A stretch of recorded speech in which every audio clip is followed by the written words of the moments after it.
Pump.fun made 7.5 million in revenue in the last week, more than hyper liquid. And so the Pump token is going up. The question is, how much longer can this rally last? Is the Pump token another pump and dump? Because as the leading Memecoin trading platform on Solana, it's of course a risk on play.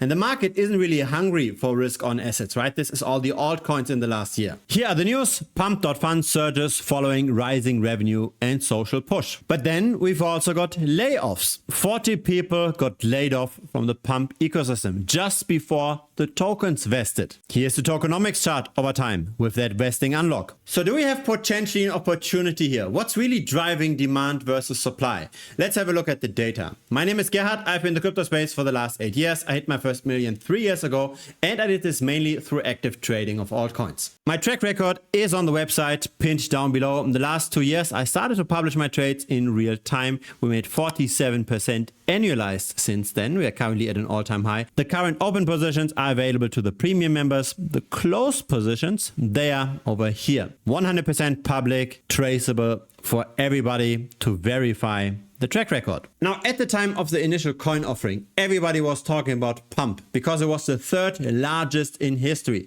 just behind TON and EOS. And both of those other ICOs were during the ICO bubble in 2018. But the Pump team continues to innovate. Even during a bear market like this, there's now boost mode, for example. By the way, if you're using X, formerly known as Twitter, then feel free to also follow the account of this channel over here. I publish data regularly. Make sure though that you follow the right account. So that's @BitcoinStrat. Make sure that you don't follow any fake account. Now, what we're seeing here, that's the Pump performance relative to the rest of the altcoin market. I like to look at those relative valuation charts because they give an impression whether or not an altcoin outperforms or underperforms. In general, the US dollar valuation is very much impacted on where Bitcoin is going, right? When Bitcoin is going up, then the altcoins go up. When Bitcoin goes down, the altcoins go down. By looking at relative performance, we can actually see what's happening specifically to an altcoin, irrespective of what happens with the macro. It also answers the question of opportunity cost. Does it make sense to buy one altcoin over the other? And Pump relative to other altcoins, so literally the ticker symbol is others, that's the altcoins that are not in the top 10. It initially did not perform well at all. Pump underperformed by more than 70%. But now we are potentially turning around. There has been the mega burn event on the 29th of April, where 36% of circulating Pump got destroyed. That was over here on the chart. Now, it did not have direct impact on the price, but at least since then, Pump did outperform by roughly 39%. The consolidation is even more clear versus Bitcoin. This is Pump relative to the Bitcoin price. 1 month ago, we have bounced off the exact same support that has been established at the end of last year. And the question is, are we now in a sideways trading range? And is it actually getting dangerous to still buy into Pump? So will history repeat itself again?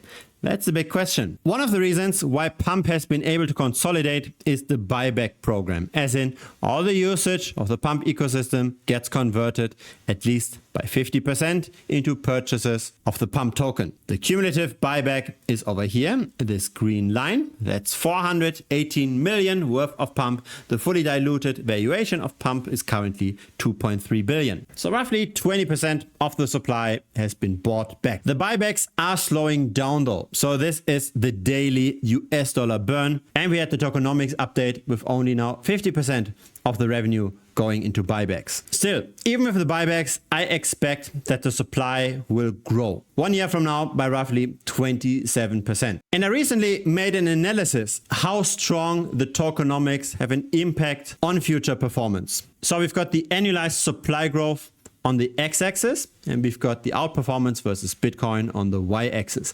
That's now over a 5-year period. We can see the more inflationary a token is, the worse it tends to perform. The R squared is 0.18, so 18% of an altcoin's performance can be explained by tokenomics. The slope is minus 0.54. So for every percentage point of supply growth, we expect roughly 0.5% of less outperformance versus BTC. On average, an altcoin tends to underperform Bitcoin annually by roughly 20%. So we've got the 20% standard underperformance. Then we've got half a percentage point for every percentage point of supply increase. So in this case, that's an additional 13-14%. So roughly 33-34% underperformance versus Bitcoin 1 year from now. That will be the expected return given that connection here. Tokenomics do matter. They don't explain everything, but they are a contributing factor to the price discovery, and it should not be ignored. Now here we've got the revenue of the Pump ecosystem over time. It's not necessarily growing in the last months anymore. We had the massive Memecoin frenzy at the end of 2025. That has come down. Now we're just hovering at a lower but sustained level. Here we've got the total value locked. So how much capital is currently in the Pump.fun ecosystem. That's now for Pump Swap. It's not necessarily shrinking anymore, but it's not in growth mode either. What is in growth mode though is likely the supply. Right? That's always the problem. We need to have the demand to outgrow the supply for the token to long-term outperform. But what we can say is that the buyback program of the Pump token did help its price development. It definitely outperformed compared to what we would expect if you just look at the correlation to attention, for example, right? There is quite a bit of a correlation between attention and price development. The more people look at a token, the higher it goes. Once the attention fades and goes to the next token, that's also when the price tends to follow. Now the attention on the Pump token has faded. There's not so many social mentions anymore, yet the price was able to outperform. The connection between attention and price development is not that strong for the Pump token. It's much stronger for other altcoins. In the last 24 hours, we had 10 million worth of trading volume on the spot market. We had more on the perpetual futures market, 70 million. So short term, we do see that leverage builds the price. Most people that are betting on the Pump token are rather optimistic. The funding rate is positive, the longs pay the shorts, and there is strong correlation between open interest and the Pump price. So the more leverage enters, the higher the price goes. Once leverage gets out of the asset, the price tends to fall. Currently, leverage is rather low on Pump. This is actually an opportunity. We can clearly tell that this appreciation over here versus Bitcoin did not happen from new leverage entering the market. This was truly spot purchases. This is a positive thing. But again, it's the tokenomics. It's the unlocks that are the problem long term.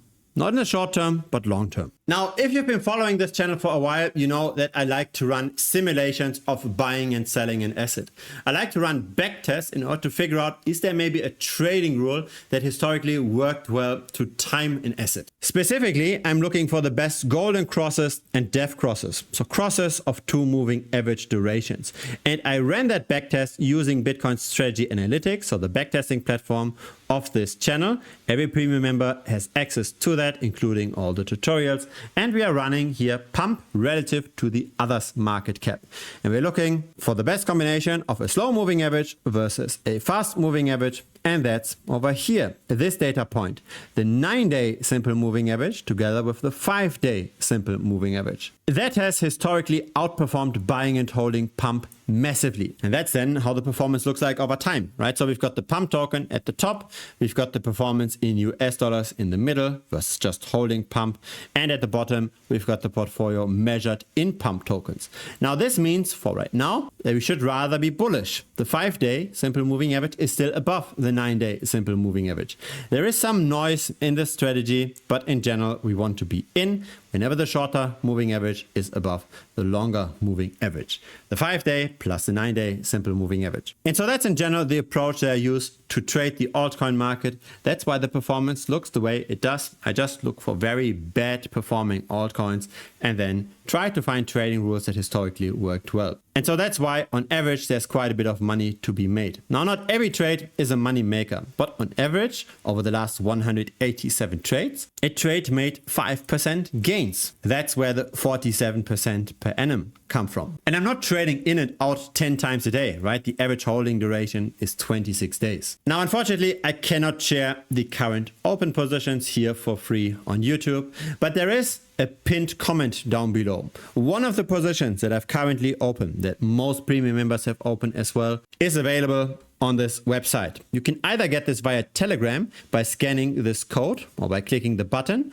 or if you don't use Telegram, you can just plug in your email and then you can get that trade. You will also get a tutorial video that explains how to set this all up. That also explains the fundamental idea around our trading. So I want you to make your first money with that trade. I want you to understand how we actually do the trading. And once you've done that, then you can decide afterwards to reinvest those gains and then enter premium properly. If you don't want to manually copy trade, but you want to have automatic copy trading, you might also consider the yearly membership. That's of course more expensive as a prepayment, but you do get significant savings over the shorter term plan. If it's your first time here, feel free to subscribe. I publish here regularly. A like would be very much appreciated as well. It helps the channel grow. See you next time.